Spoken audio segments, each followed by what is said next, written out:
షర్మిల గారు గత 4 రోజుల క్రితం 5 రోజుల క్రితం హఠాత్తుగా రాష్ట్రంలో ఇక్కడ రాజకీయ తెర మీద ప్రత్యక్షం రావడమే ఒక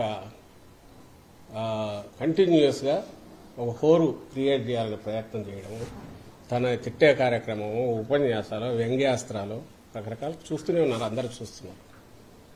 సరే, ఆమె మాట్లాడిన మాటలకు సంబంధించి అన్నిటికీ సమాధానాలు ఎందుకు ఇవ్వాల్సిన అవసరం లేదంటే, ఇక్కడ రాజకీయాల గురించి కానీ, ఇక్కడ జరుగుతున్న అభివృద్ధి కానీ, ఇంకొకటి కానీ, రాష్ట్ర వ్యవహారాల గురించి కానీ ఆమె ఏమి అవగాహన ఉన్నట్టయితే లేదు, కనపడట్లా.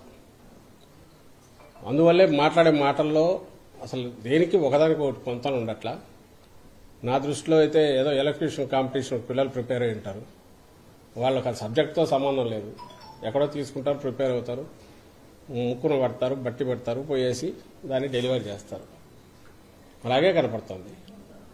ఇకపోతే ఈ ఫ్యామిలీ దీనికి సంబంధించి ముఖ్యమంత్రి గారు నిన్న అన్న కాంటెక్స్ట్ కానీ, అంటే గతంలో అది వాస్తవం, కాంగ్రెస్ పార్టీ రాజశేఖర రెడ్డి గారి ఆశయాలను తుంగలో తొక్కి ఆయన పథకాలని పక్కకు తోసి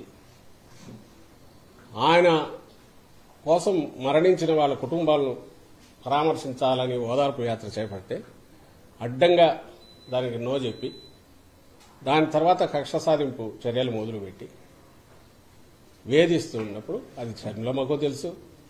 ఫైనల్గా సోనియా గాంధీ దగ్గర కలిసినప్పుడు జగన్మోహన్ రెడ్డి గారు, విజయమ్మ గారు, షర్మిలమ్మ గారు వాళ్ళు ముగ్గురే ఉన్నారు. అక్కడ ఏం జరిగింది అనేది కూడా ఆమెకు తెలుసు. సరే, అది గతం అయిపోయింది. తర్వాత అంత మాత్రాన రాజకీయ పరంగా దారులు వేరు కాకూడదని ఎవరు అన్నారు. ఇక్కడికి వచ్చేసరికి కుటుంబాన్ని చీల్చడం అనేది ఆయనన్న కాంటెక్స్ట్. ఆ రోజు ఎప్పుడైతే బయటకు వచ్చి పార్టీ పెట్టగానే బాబాయ్ వాళ్ళ చిన్నాన్నను వివేకానంద రెడ్డి గారికి మంత్రి పదవి ఇచ్చడం, ప్రలోభ పెట్టడం, ఆ తర్వాత పోటీకి దించడం విజయమ్మ గారికి పోటీగా, ఇవన్నీ అందరూ చూశారు. బట్ ప్రజలు దే చోజ్ జగన్మోహన్ రెడ్డి గారు సరైన వారసుడు అనుకున్నారు, పార్టీకి పట్టం కట్టారు. ఆ తర్వాత రెస్ట్ ఈజ్ హిస్టరీ అందరం చూస్తున్నాం. తర్వాత ఇప్పుడు జరుగుతున్నది ప్రత్యక్షం. లేకపోతే షర్మిలమ్మకి ఇక్కడ ఎవరి ద్వారా ఇక్కడ ఏపీలో కానీ ఉభయ తెలుగు రాష్ట్రాల్లో ఎవరి ద్వారా తెలుసు? రాజశేఖర రెడ్డి గారి బిడ్డగా తెలుసు, జగన్మోహన్ రెడ్డి గారి చెల్లెలుగా తెలుసు.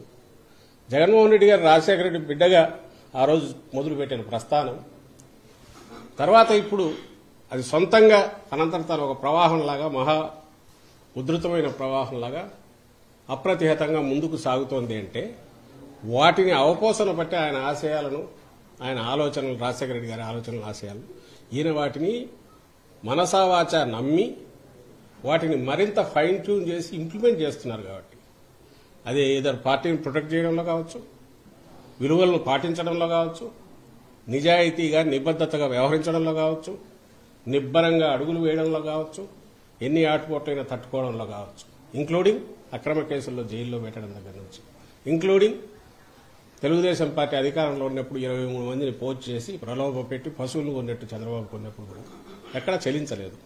ఆ రకంగా సొంతంగా ఎదిగారు. ఈరోజు జగన్మోహన్ రెడ్డి గారి తండ్రి గారు రాజశేఖర రెడ్డి గారు అని చెప్పుకునే రోజులు వచ్చాయి, విచ్ ఈజ్ ఏ తండ్రికైనా గర్వకారణం. ఆ దీంతోనే ఆమె ఈరోజు షర్మిలమ్మ ఇక్కడికి వచ్చినా, లేదా ఆమెకు ఏదన్నా కొంత గిరాకీ ఉండి ఎవరన్నా కాస్త ఇచ్చేసి గుర్తించినా దానివల్ల వచ్చింది.